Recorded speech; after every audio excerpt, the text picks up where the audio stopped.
En CTX. Charla rápida. CTX, la contundencia de los hechos.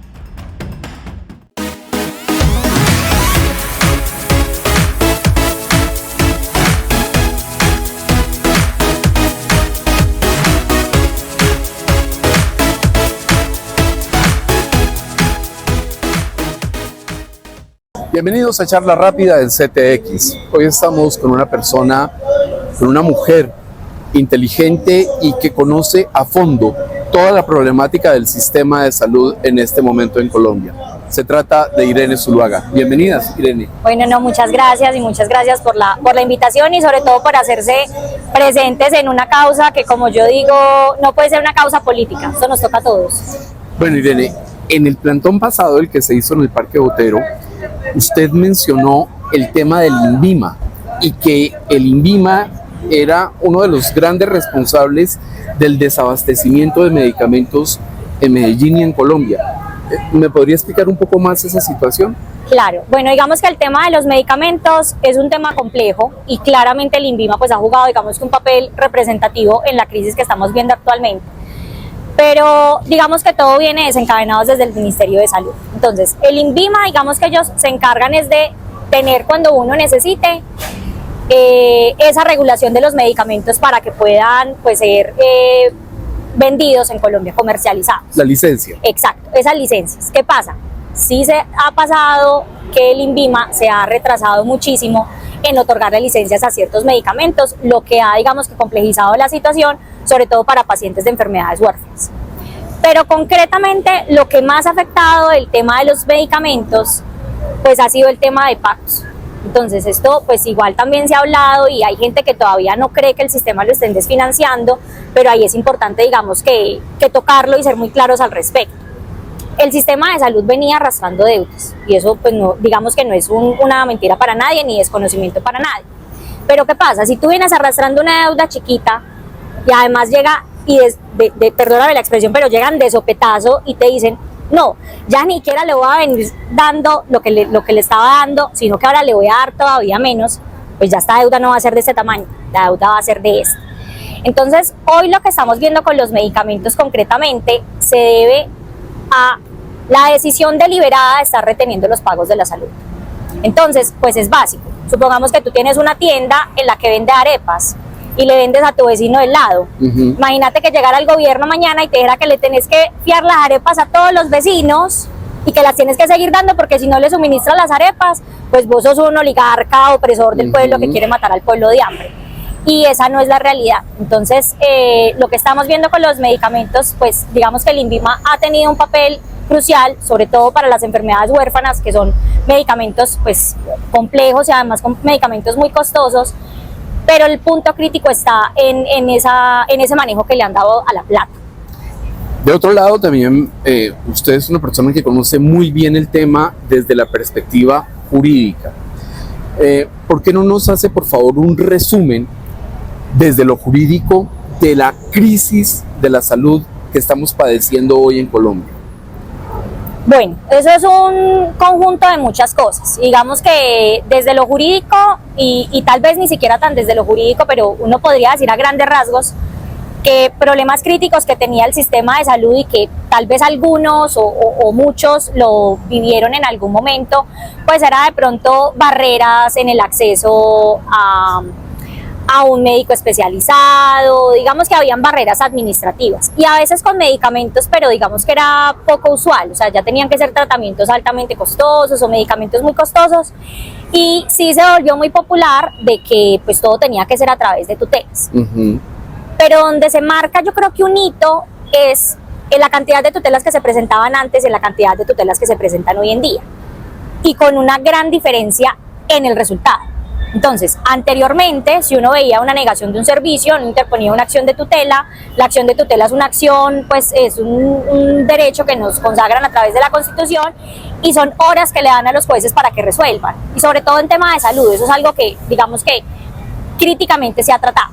Pero entonces vos ponías la tutela y a ti te la resolvían y te aprobaban el tratamiento, ¿cierto? ¿Qué pasa ahora? Producto de ese desfinanciamiento que estamos viendo en el sistema de salud, porque ya no solamente le están reteniendo la plata a las EPS, sino también a los proveedores farmacéuticos, pero se vuelve como un efecto bola de nieve. Es cierto, todos vienen arrastrando deudas y todos vienen trabajando con déficit. Hubo un incremento y no menor, esto inclusive lo sacó la Defensoría del Pueblo, de que estamos hablando de que el número de tutelas presentadas por temas de salud ha aumentado más o menos en el 34%. Hay meses que inclusive se puede hablar de un aumento de más del 135%. Entonces yo creo que eso es una primera cosa muy diciente. Antes sí teníamos problemas, pero hoy no pueden decir que el sistema esté mejor o envía a ser mejor si se están presentando más acciones de tutelas. Pero vamos también al resultado, que fue lo que te decía ahorita. Anteriormente vos ponías una acción de tutela, el juez fallaba a tu favor y te daban el medicamento o te daban el tratamiento. Actualmente es tanto el número, pero además tanto el número y sigue, o sea, y se aumentaron esas barreras en el sistema, de que ya estamos hablando de que hay gerentes de EPS que están hasta acumulando 14 años en desacatos. Sí, claro, porque ¿qué pasa? Cuando vos desacatas la orden de una acción de tutela, a ti te ordenan un arresto, exacto. Entonces, ¿qué pasa? Vos pones la acción de tutela, te dan la razón y le dicen al gerente de la nueva PS que tiene que hacer lo que tenía que hacer. Pero resulta que ya no solamente sos vos, el señora que va caminando allá, la señora que va caminando allá, el viejito que va caminando allí. Entonces ya fue una cosa tan masiva y ya se están negando tan masivamente el acceso a los servicios, pues que ya estamos hablando de que han acumulado años por este tema del desacato de las tutelas, que en la práctica se tradució pues a que pues es un número escandaloso, es un número que está ahí, pero pues no está pasando nada. Y desde lo jurídico pues uno, digamos que sí tiene cierta frustración, porque uno quisiera que la ley le permitiera a uno hacer más. Y que se cumpliera. Claro, y que se cumpliera la ley, pero es que además, ¿a quién tenemos de ejemplo de que esté cumpliendo la ley? Vamos a un corte comercial y en segundo retornamos a Charla Rápida en CTX. Necesita un cuaderno y un bolígrafo de última hora. ¿Se le olvidó el regalo? ¿Se acordó de las fotocopias o de las impresiones y ya es tarde? ¿Está sin el seguro obligatorio para su vehículo? Papelería Creativa A&A es su centro de soluciones. Aquí encontrará los útiles y los regalos que necesita, todo con la mayor calidad y el mejor servicio. Papelería Creativa A&A es su centro de soluciones. DJP. Ingeniería Electromecánica. Especialistas en mantenimiento preventivo y correctivo de ascensores, instalación de controles de acceso para su residencia o empresa, e instalación y modernización de todo tipo de puertas vehiculares y peatonales.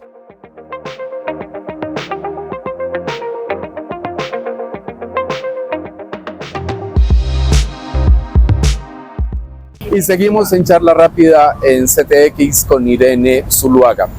Irene,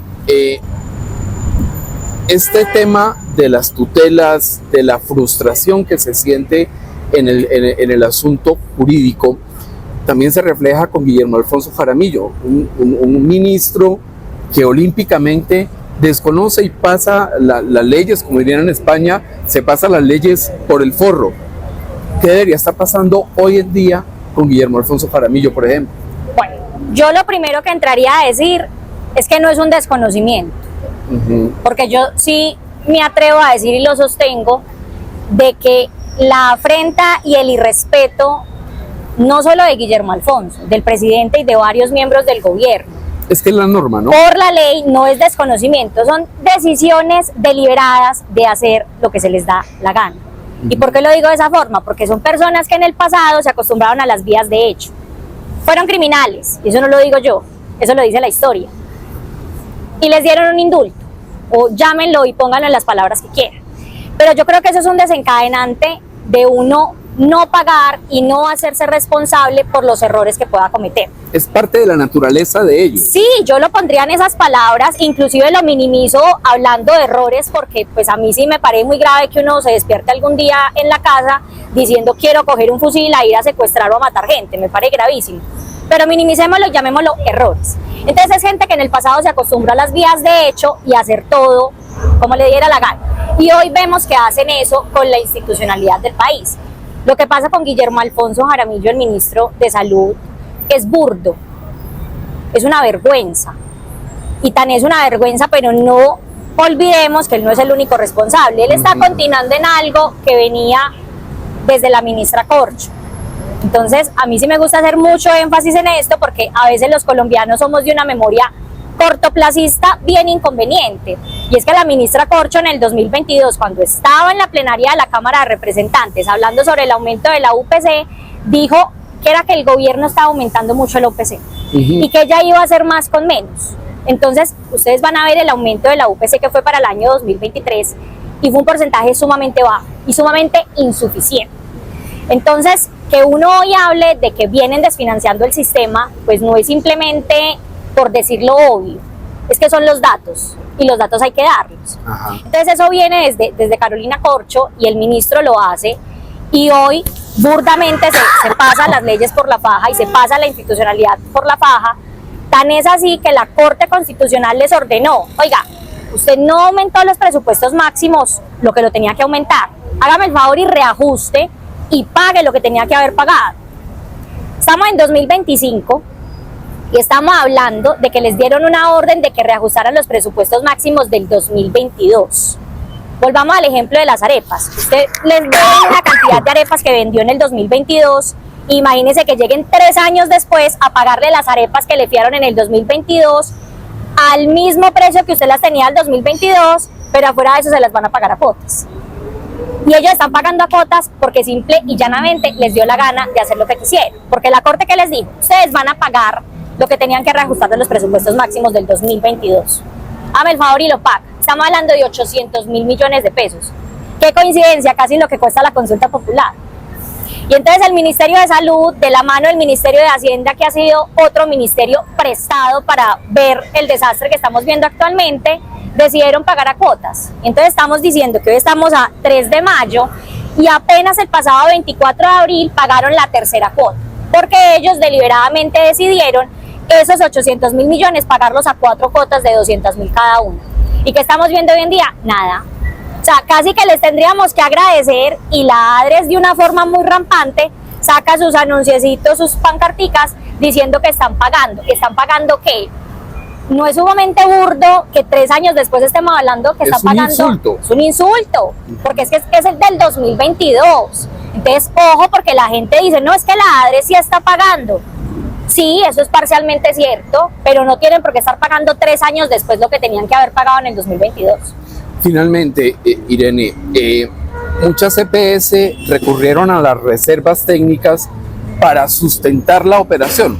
Las reservas técnicas tienen que estar ahí disponibles, intocables, pero tuvieron que hacer uso de ese dinero precisamente por la desfinanciación en la que incurrió el gobierno. ¿Estoy en lo cierto? Así es. Una de las intervenciones que sucedió, digamos, con la nueva APS, pues fue por haber tocado esas reservas técnicas. ¿Qué es lo que estamos viendo hoy en día? El gobierno, digamos que de una forma muy vehemente y creo que tal vez beligerante, pues salió con este escándalo. Y ojo, no es por defender las EPS, y yo en lo personal no me considero defensora de las EPS, pero uno tiene que, digamos, que ceñir a los hechos y sobre todo a los datos. Ellos efectivamente tocaron las reservas técnicas pues porque el gobierno no le quería soltar plata. Además, el gobierno vino a imponer el tema de los giros directos. Entonces el gobierno, ¿qué dijo? No, es que las EPS son unas corruptas, vamos a acabar con las EPS y ya yo no le voy a pagar a la EPS para que la EPS le pague a las IPS o, por ejemplo, a los gestores farmacéuticos, sino que el gobierno lo iba a hacer directamente. Ahí hay 2 preocupaciones muy grandes. La primera es que la ADRES actualmente no tiene tiene muy poca planta de personal, entonces no cuentan con la infraestructura necesaria para llevar a cabo la cantidad de tareas que el gobierno le está imponiendo. Primero. Y segundo, pues como ya le estoy explicando, pues no están pagando y tampoco están pagando a tiempo, y por eso fue que ya esto se vino un tema desencadenante, que no solamente hay EPS afectadas, sino IPS, gestores farmacéuticos, pero pues finalmente los que sufren son los pacientes. Resumámoslo en eso. Entonces ellos dicen, vamos a intervenir esta EPS pues porque cometió una falta, tocó las reservas técnicas y no podía hacerlo, Pero pues uno sí ve con preocupación que 2 años muy largos, 2 años y medio después de esta intervención, lo que sigamos viendo es que la corrupción aumenta, la deuda aumenta y uno se pregunta entonces ¿para qué sirvió la intervención? Porque cuando un gobierno decide intervenir una EPS significa que va a manejar esa EPS y hoy no estamos viendo el problema solucionado, por el contrario lo estamos viendo aumentar. Y además un dato bien importante, hace unos días salió una noticia de que no se encontraron pruebas suficientes para ordenar una medida, digamos que preventiva, de privación de la libertad a un gerente de la nueva EPS por un tema de las facturas. ¿Esto en qué se traduce? Cuando salieron de esa manera deliberante y vehemente a decir la EPS, sí, la EPS es una corrupta, vamos a intervenirla porque encontramos una cosa horrorosa en un tema de facturas, pues ya un juez de la República se pronunció y la Fiscalía lo dijo, es que no tenemos pruebas suficientes. Entonces, sí duele, porque yo no encuentro otra palabra para definirlo, como un gobierno en esas ganas y ese ímpetu de físico populismo y politiquería barata, a raíz de esos eventos propagandísticos, pero sobre todo mal fundamentados, va a sacrificar la vida de miles de pacientes, porque es que no olvidemos que la nueva EPS es la EPS más grande del país. Y ojo que no solo pasó con la nueva EPS, algo muy grande también se viene con Sanitas. La intervención con Sanitas también ha sido muy irregular y ellos son un grupo internacional y ya anunciaron con tomar medidas internacionales porque el gobierno no tenía los suficientes fundamentos para haber intervenido a Sanitas. Si nosotros llegamos a perder ese litigio en tribunales internacionales, la cantidad de plata que vamos a tener que pagar es enorme, impresionante. Irene, nos vemos en otra oportunidad porque quiero hablar con usted sobre la consulta popular, pero ese es otro tema que vamos a abordar en otra entrevista. Claro. Muchísimas gracias y a ustedes muy amables por habernos acompañado. Esto es Charla Rápida en CTX, la contundencia de los hechos. La contundencia de los hechos.